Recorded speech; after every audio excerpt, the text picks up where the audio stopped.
Imagine walking through your house. You notice a small crack in the wall. You knock it down, expecting nothing but solid stone behind it. Instead, you find a tunnel. But what if I told you that's exactly how one of the largest underground cities on Earth was rediscovered? You step inside. The air gets colder. The light fades. And suddenly, the tunnel doesn't end. It splits. Then splits again. And that's where things stop making sense. Because you're not in a basement anymore. You're inside a city. A city carved deep beneath the earth. Not just rooms, but entire streets. Not just shelters, but churches, kitchens, schools, and storage rooms. A place built for thousands of people to live, without ever seeing the sun. But here's the question that changes everything. Why would anyone choose to live like that? Hidden beneath central Turkey lies a place called Derinkuyu. For centuries, nobody above ground even knew it existed. And even now, we still don't fully understand it. Because this isn't just one underground shelter. It's part of something far larger, far deeper, and far more complex. And here's the part that blows most people's minds. Derinkuyu isn't unique. It's just the biggest one we've found so far. So, what else might still be hiding underground? Today, we're going deep underground, into a city designed to protect entire civilizations from invasion, persecution, and total collapse. Because once you understand what happened here, you'll never look at ancient history the same way again. Let's go back to 1963. A small town in Cappadocia, Turkey. A homeowner is renovating his house. Nothing unusual, just another day. But what happens next changes archaeology forever. He knocks down a wall in his basement. Behind it, darkness. A hidden opening. Curious, he steps inside and finds a tunnel carved deep into the rock. But that's only the beginning. Because that tunnel doesn't stop. It leads to another room, then another passage, then another chamber, each one carved with precision that doesn't make sense for a natural cave. So what exactly is this place? As archaeologists arrive, they realize something shocking. This isn't a small underground shelter. It's an entire city. A massive network stretching deep below the surface. But no one is ready for how big it really is. Derinkuyu extends roughly 85 meters underground. That's deeper than many skyscrapers are tall. And it contains at least 18 levels, some still not fully explored today. And here's the unsettling part. We may still not have reached the bottom. At first, experts were stunned by its scale. But then came the bigger mystery. How was this even built? Because the rock here isn't normal stone. It's volcanic tuff. Millions of years ago, volcanic eruptions shaped this region. Ash settled, hardened, and turned into soft, workable rock. Perfect for carving. But here's the twist. Easy to carve, but strong enough to last thousands of years. That combination made something extraordinary possible. Entire civilizations could carve cities directly into the earth itself. And that's exactly what they did. Cappadocia became a landscape unlike anywhere else on Earth. Rock formations rising like towers, cliffside homes carved into stone, hidden churches inside mountains. But the real city wasn't above ground. It was below it. Now, historians believe the earliest builders may have been the Phrygians around the 8th century BC. But there's no single confirmed creator. Instead, it may have been built over centuries. Layer after layer, civilization after civilization. But why would so many generations keep expanding something underground? The answer lies in survival. Because Anatolia was never peaceful for long. Empires rose and fell across this land repeatedly. Hittites, Persians, Romans, Byzantines, armies came and went for centuries, And every time conflict arrived, people disappeared. Not into forests, not into mountains, but into the ground. Derinkuyu wasn't a palace. It wasn't a kingdom. It was an emergency world. A place where entire communities could vanish without a trace. But if everyone disappeared underground, what happened to life above it? Imagine invading a village and finding it completely empty. No people, no animals, no signs of life. But they're not gone, they're just hidden. Right beneath your feet. And that leads to the most important question of all. How do you survive underground? How do you breathe? How do you eat? How do you defend yourself in total darkness? Because building tunnels is one thing, but building a livable underground world is something else entirely. And what ancient engineers created here is far more advanced than most people realize. Imagine the entrance to Derinkuyu has just been sealed.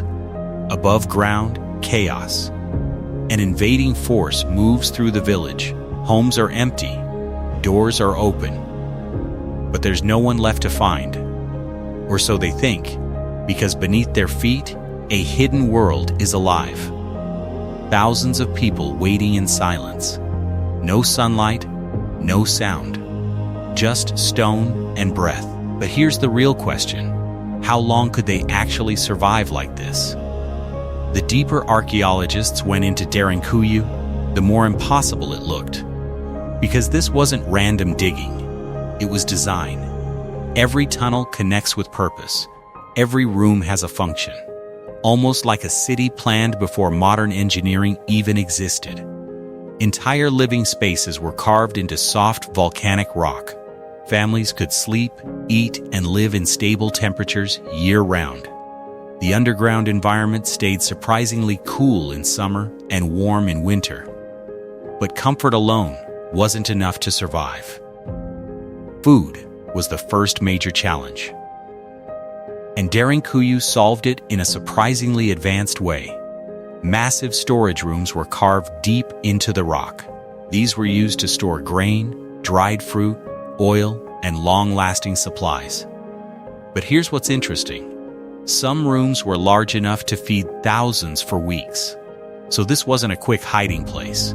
It was long-term planning.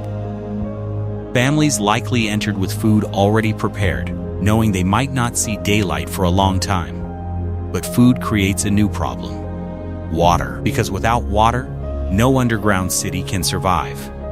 And this is where Derinkuyu becomes even more impressive. Deep inside the city are vertical wells reaching underground water sources. Fresh water was always accessible from within, even during a siege above ground. And that changes everything, because attackers couldn't simply cut off supplies. They couldn't poison surface water. They couldn't starve the people below. So what could they actually do? Then comes the most dangerous challenge of all, air. Think about it.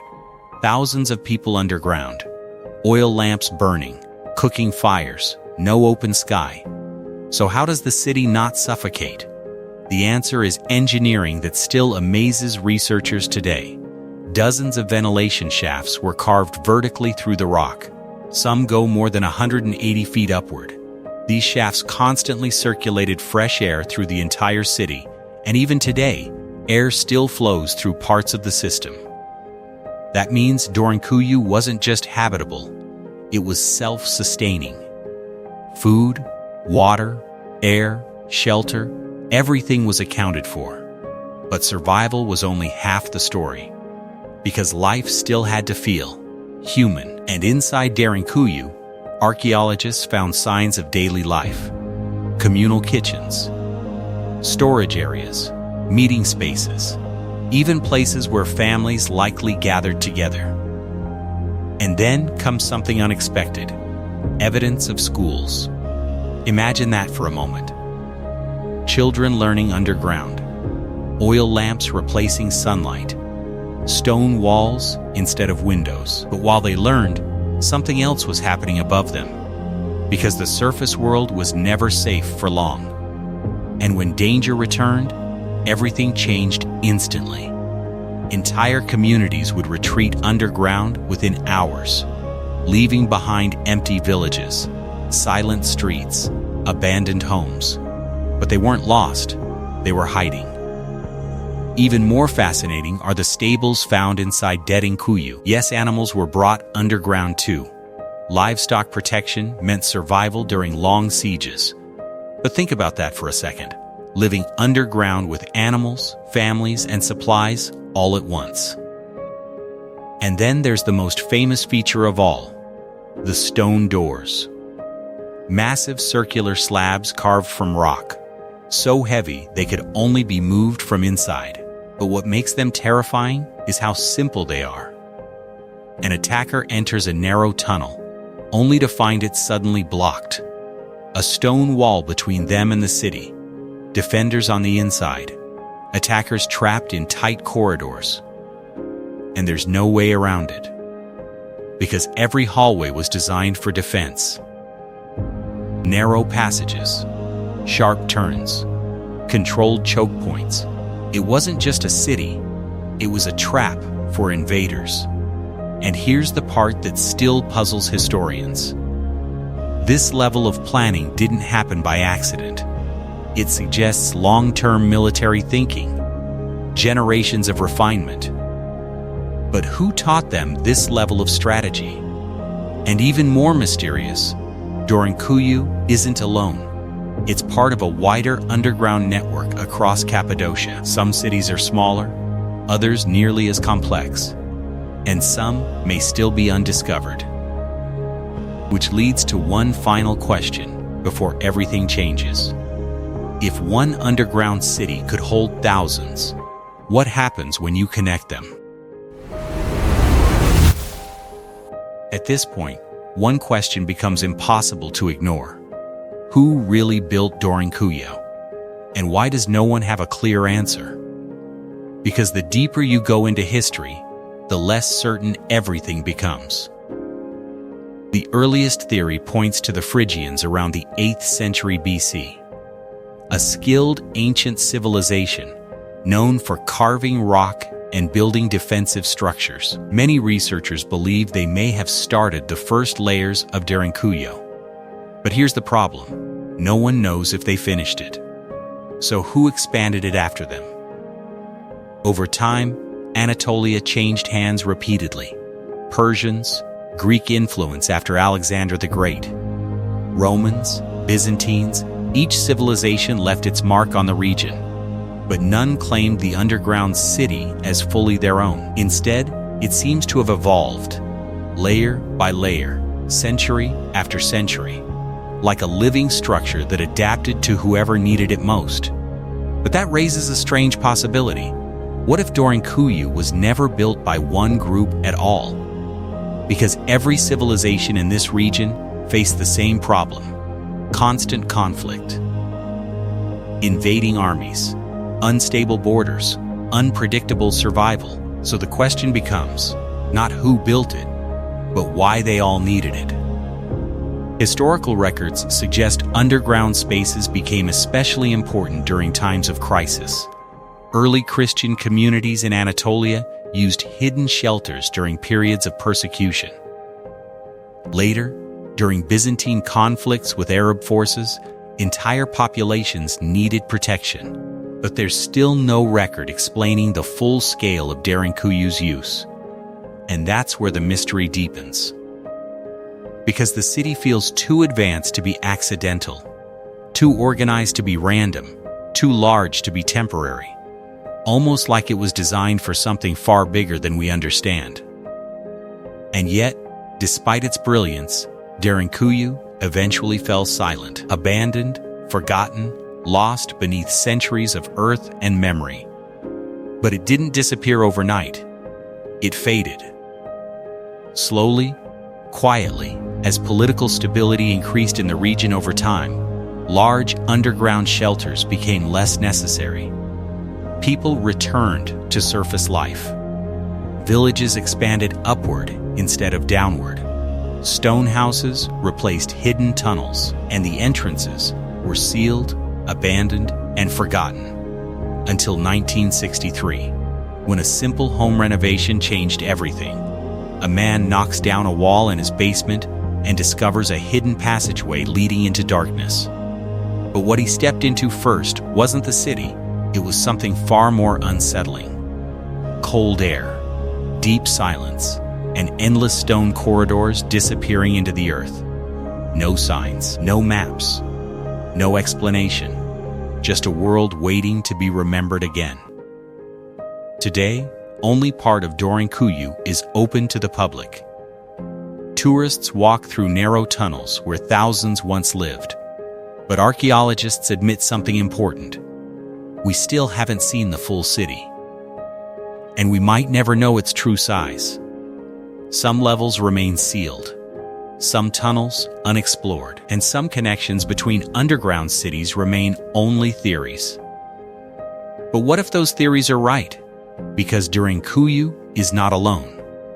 Across Cappadocia, dozens of underground cities exist. Kaymakli, Astonishing, and many others still being studied. Some researchers believe they may be connected beneath the surface. If that's true, then we're not looking at a single underground city. We're looking at an entire hidden civilization beneath Turkey. And that changes everything we think we know about ancient engineering. But even beyond the mystery, something deeper remains. Think about the people who lived here. Not rulers, not empires, just ordinary families. People trying to survive a world that kept falling apart above them. Parents protecting children in darkness, communities sharing silence instead of fear, entire generations living with one goal, to survive long enough to see the surface again. But imagine living like that, not for days, but for generations. That's what makes Derinkuyu more than archaeology. It's human endurance carved into stone. A reminder that survival can shape entire civilizations, and sometimes survival means disappearing from the world above. So the next time you think about ancient history, don't just picture pyramids or empires. Picture what lies beneath your feet. Because under the earth, there may still be cities waiting in silence. And we might only be at the beginning of what's buried. Derinkuyu reminds us of something powerful. Civilizations don't only rise into the sky. Sometimes they vanish into the earth. And the deeper we look into the past, the more we realize one thing. We've only uncovered a fraction of what was truly built.